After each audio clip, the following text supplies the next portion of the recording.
And I was wondering, what is the connection? What's the distance from there to there, from the monument, center of the monument, to the center of the altar? And this number that comes up is that's just in points. You know, you can measure on the computer in the keynote presentation in centimeters or in points or in picas. I just happen to have it set to points, and you can't fudge this. It's just going to tell you, if you literally draw that line, it's going to tell you what it is. So that's how you do the math. And you take the center of the altar to the center of the gravestone, it gives you this number, and center here to there gives you another number. Now, I didn't know what I was looking for. I just was interested in what is this triangle going to be? What is its angle, which you can work out by Pythagorean theory, of course, from those numbers, and you end up with that. Now, hold on to your horses, because you connect the ratios there, the 304 to the 273.6, and it's 1.11111111 out to infinity. I found this 4 days ago. Mic drop, you know. It's just like, what? Oh my God. It's the universal unity constant that I had derived a couple of years ago from Great Pyramid and octahedron pyramid. Now, there's no way that that is accidental, right? We can all understand that. But what you've got to get your head around is, how did this happen? That means this is planned. The position of the monument, the position of the gravestone, the position of the altar. Now, you know, it's that. It's literally telling you that, and it's telling you, oh, there's a beauty inherent in this that is unimaginable. So when you then reduce it down from those numbers, it turns out to be pure integers. It's a 10 and a 9 and a root 19 base triangle. So I'm not going to overwhelm you with math here. You can get to the end of this very quickly, but look how beautiful this is. You can form a logarithmic spiral of triangles. There's one that's very well known called the Theodorus spiral, which deals only with square root sided triangles and a one base that's consistent, unity. Or you can do this, which is a 10 and a 9 side, where it has the bases root 19. Because if you think about it, add 10 to 9, you get 19. The base of it is always going to be the square root of that. Now, just so that you know that I'm doing this as accurately as possible, if you draw a circle around that, and the number, the 10 line, is the diameter of the circle, then you've got this perfect circle. And as you know from the cover of the sonnets, Thales' theorem, that's what's on the cover of the sonnets. Literally triangles with a common hypotenuse that is giving you various triangles that all add up, when you do their ratios, to significant math constants. So I thought, okay, that's really interesting. Now, you can pause the video when you eventually review this. I'm not going to keep these numbers up here, but it's just for the naysayers, because there'll be people saying, oh, Alan, you've just fixed that, and you've made the various triangles that you're going to show us just work out so that no, you have to work out what is the cosine of that angle, or in reverse, the arccos it's called, of an 8-9 and a 7-8 and a 6-7, because we're going to take it through bit by bit. But I'll show you that just so that you can go back and check those numbers.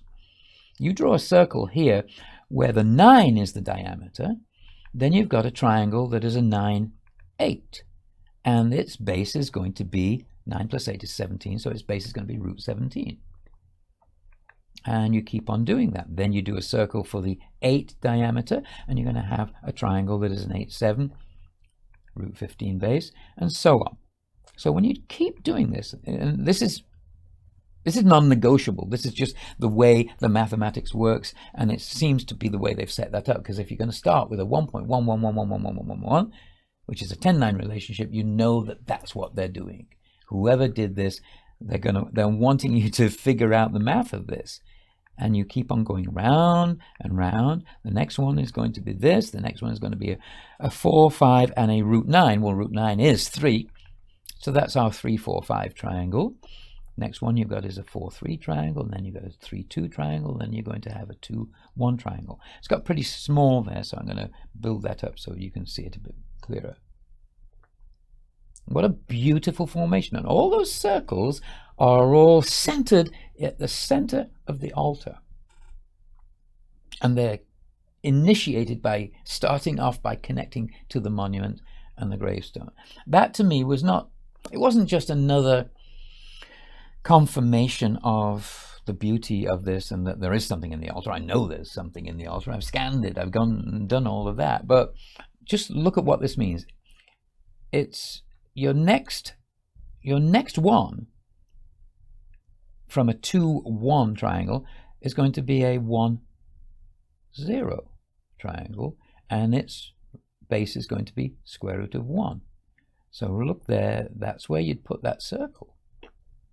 But now, it reminds me, look at that, 10, 9, 8, 7, 6, 5, 4.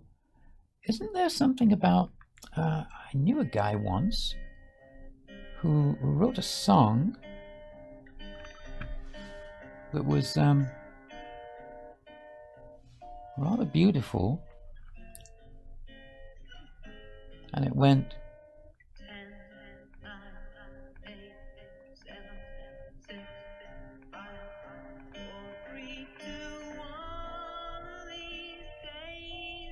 now I don't know if you could hear that clearly, but you can go on the website and hear the whole song. Quite a cute guy, really. Look at that. Huh. Need more Botox to get back to that, I tell you.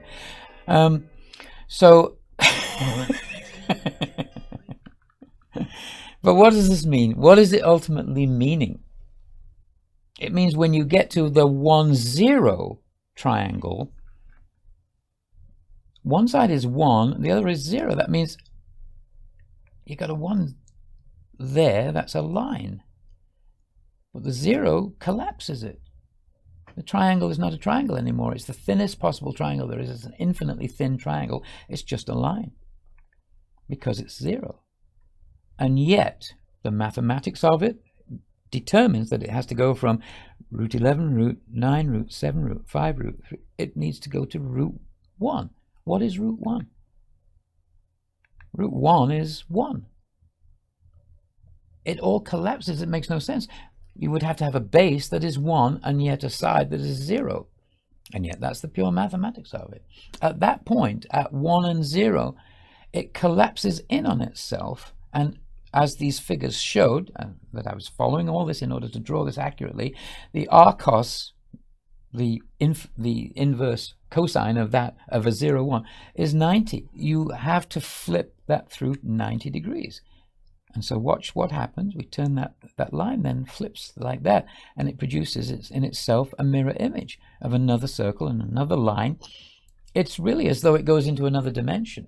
And I believe that really is what happens. And we don't fully understand the mathematics or the physics of that yet. Nassim probably does.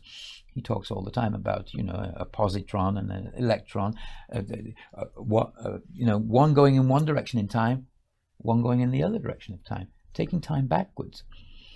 Because Einstein said there's no such thing as space. It's actually space-time. It's a dimension.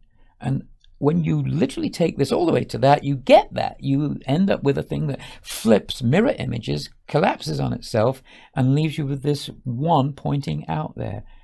And I thought, I wonder where that points to. Look where it points to.